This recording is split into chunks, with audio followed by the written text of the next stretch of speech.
Hello दोस्तों, स्वागत है आप सभी का PCM live learning YouTube channel पर। दोस्तों, आज की इस वीडियो में हम क्लास 12 हिंदी का एक इम्पोर्टेंट जीवन परिचय को इस वीडियो में कवर करने वाले हैं, जो कि आपके बोर्ड परीक्षा के लिए काफ़ी ज़्यादा इम्पोर्टेंट है। आप देख सकते हैं यहाँ पर हरिशंकर परसाई। जी हाँ दोस्तों, हरिशंकर परसाई जी का जीवन परिचय बहुत इम्पोर्टेंट है और मैं आपको बताऊँगा जीवन परिचय लिखने का तरीका, क्योंकि कई स्टूडेंट को जीवन परिचय लिखने का सही पैटर्न पता नहीं होता है और उनके बोर्ड एग्जाम में मार्क्स कट हो जाते हैं। तो मैं आज आपको बिल्कुल बेटर तरीका बताने वाला हूं, जो कि मैंने भी फॉलो किया था और मैं आपको बताने वाला हूं कि आप जीवन परिचय कैसे लिखोगे ताकि आपका एक भी मार्क ना कटे। तो चलिए दोस्तों, आज की ये शानदार वीडियो शुरू करते हैं। तो दोस्तों, आपको करना क्या है, सबसे पहले आप जिसका जीवन परिचय लिख रहे हो उनका यहाँ पर नाम डाल लेना है, हेडिंग सुंदर सा डाल लेना है ना, हरिशंकर परसाई। अब बात करें सबसे पहले आपको लिखना क्या होता है, तो सबसे पहले आपकी हेडिंग होनी चाहिए जीवन परिचय। और दोस्तों, कई स्टूडेंट को जीवन परिचय और साहित्यिक परिचय में डिफरेंस ही पता नहीं होता है। वो खाली जीवन परिचय लिख आते हैं पेपर में और साहित्यिक परिचय नहीं लिखते हैं, जिस कारण से उनके नंबर कट जाते हैं। मैं आपको बताऊंगा जीवन परिचय और साहित्यिक परिचय दोनों लिखना होता है अगर आप क्लास 12th के छात्र हो तो। अगर क्लास 10th के हो तो वहाँ पर जीवन परिचय लिखकर ही काम चल जाता है, लेकिन क्लास 12th में आपको जीवन परिचय और साहित्यिक परिचय दोनों को लिखना पड़ता है ताकि आपका एक भी मार्क ना कटे। तो चलिए दोस्तों, सबसे पहले हम यहाँ पर जीवन परिचय की हेडिंग डाल चुके हैं। अब आपको क्या करना है, यहाँ पर आपको जीवन परिचय लिखना है। दोस्तों, जीवन परिचय में आपको उनके जीवन से रिलेटेड सभी बातें लिखनी होती हैं, जैसे उन्होंने अपने जीवन में क्या क्या किया। और साहित्यिक परिचय में वो लिखना होता है जो कि उन्होंने सामाजिक तौर पर किया था, यानी साहित्य के लिए किया था, है ना। तो इतना आपको डिफरेंस पता चल गया। तो चलिए अब स्टार्ट करते हैं। यहाँ पर जीवन परिचय आप देख सकते हैं, श्री हरिशंकर परसाई जी का जन्म 22 अगस्त 1924 ईस्वी में मध्य प्रदेश में इटारसी के जमानी नामक स्थान पर हुआ था। तो इतना आपको लिख लेना है, ये आपको याद रखना है। जो जो इम्पोर्टेंट होता है उसे आप हाईलाइट करेंगे, ब्लैक पेन से ही लिखेंगे। यहाँ पर आप देख सकते हैं 22 अगस्त 1924 मैंने यहाँ पर ब्लैक से लिखा है। और दोस्तों, कई जीवन परिचय ऐसे होते हैं जिनमें यहाँ पर डेट नहीं दी रही होती है, वहाँ पर खाली सन दिया हुआ होता है, तो आप सन भी लिख देंगे तो भी कोई दिक्कत वाली बात नहीं है। तो यहाँ पर आप लिखेंगे 22 अगस्त 1924 ईस्वी में मध्य प्रदेश में इटारसी के जमानी नामक स्थान पर हुआ था। ओके, इतना आपको लिख देना है। एंड इसके बाद आपको लिखना है आरंभ से इनकी शिक्षा मध्य प्रदेश में हुई थी। ये आपको लिख देना है, आरंभ से यानी ये शुरुआती दौर पर इनकी जो शिक्षा हुई थी वो मध्य प्रदेश में हुई थी।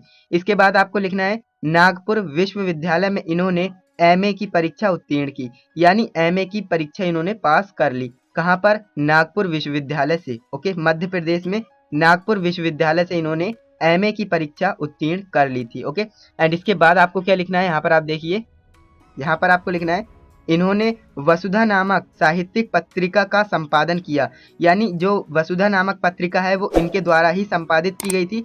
तो यहाँ पर आप लिखेंगे इन्होंने वसुधा नामक साहित्यिक पत्रिका का संपादन किया। और हरिशंकर जी ने मुख्यतः ललित निबंधों की रचना की, यानी ललित निबंधों के जो रचनाकार हैं वो हैं हरिशंकर परसाई जी। ओके, एंड इसके बाद आपको लिखना है हिंदी साहित्य की सेवा करते हुए 10 अगस्त 1995 ईस्वी को जबलपुर में इनका देहावसान हो गया। तो दोस्तों, इस तरह से आपको लिखना है। जीवन परिचय आपका इतना ही कंप्लीट हो जाता है। आपको 10th क्लास की तरह पूरी थ्योरी नहीं लिखनी है बड़ी सी, आपको इम्पोर्टेंट बातें लिख देनी है, जो कि मैंने आपको बताया। इनकी डेट ऑफ बर्थ और जो इनकी डेथ वाली डेट होती है वो आपकी इम्पोर्टेंट होती है। एंड इन्होंने क्या क्या परीक्षा की, कहाँ पर इनकी शिक्षा हुई, क्या क्या इन्होंने पत्रिका संपादन किया, यानी जो कुछ भी किया है जीवन से रिलेटेड वो आपको जीवन परिचय में लिख देना होता है। एंड इसके बाद अब आते हैं हम साहित्यिक परिचय में। यहाँ पर आप देख सकते हैं जीवन परिचय के जस्ट बाद आपको साहित्यिक परिचय लिखना होता है। कई स्टूडेंट जीवन परिचय ही लिखाते हैं और इस वजह से उनके मार्क्स कट जाते हैं। तो यहाँ पर आप देख सकते हैं साहित्यिक परिचय में हम इनके साहित्य से रिलेटेड सभी बातें लिखेंगे जो कि इन्होंने सामाजिक तौर पर किया था। तो यहाँ पर आप देख सकते हैं परसाई जी हिंदी व्यंग के आधार स्तंभ थे। तो यहाँ पर आपको इतना लिखना है। एंड इसके बाद आपको लिखना है इन्होंने हिंदी व्यंग को नई दिशा प्रदान की थी। तो यहाँ पर आपको लिखना है इन्होंने हिंदी व्यंग को नई शिक्षा प्रदान की है और अपनी रचनाओं को व्यक्ति और समाज की विसंगतियों पर से भी पर्दा उठाया है। विकलांग, श्रद्धा और दौर ग्रंथ पर इन्होंने साहित्य अकादमी पुरस्कार प्राप्त हुआ। इनको जो है विकलांग, श्रद्धा और दौर ग्रंथ पर इन्होंने जो है अकादमी पुरस्कार जो है प्राप्त किया था। और इन्होंने कथाकार, उपन्यासकार, संपादक तथा निबंधकार में हिंदी साहित्य की महान सेवा की। यानी ये आपको याद रखना है कि किन किन में इन्होंने महान सेवा की थी, किस चीज़ में इनका इंटरेस्ट था। तो यहाँ पर आप देख सकते हैं इन्होंने कथाकार, उपन्यासकार, संपादक तथा निबंधकार में हिंदी का साहित्य महान सेवा की है इन्होंने। ओके, तो इतना आपको लिख देना है, ये आपका साहित्यिक परिचय हो जाता है। एंड इसके बाद आपको लिखना होता है रचनाएं, उपन्यास, निबंध जो भी इन्होंने लिखे हैं वो यहाँ पर आपको लिख देना होता है। तो यहाँ पर आप देख सकते हैं हेडिंग डालेंगे रचनाएं, रचनाएं में लिखेंगे हंसते हैं रोते हैं, ये इनकी रचनाएं हैं। और एक दूसरी रचना इनकी है जैसे उनके दिन फिरे। तो यहाँ पर आपको 2 से 3 ही लिखना है, ज़्यादा नहीं लिखना है।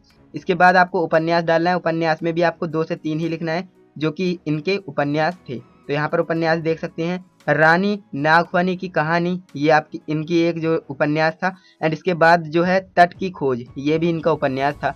तो ये इनके 2 उपन्यास लिख दिए। एंड इसके बाद हेडिंग डालेंगे निबंध।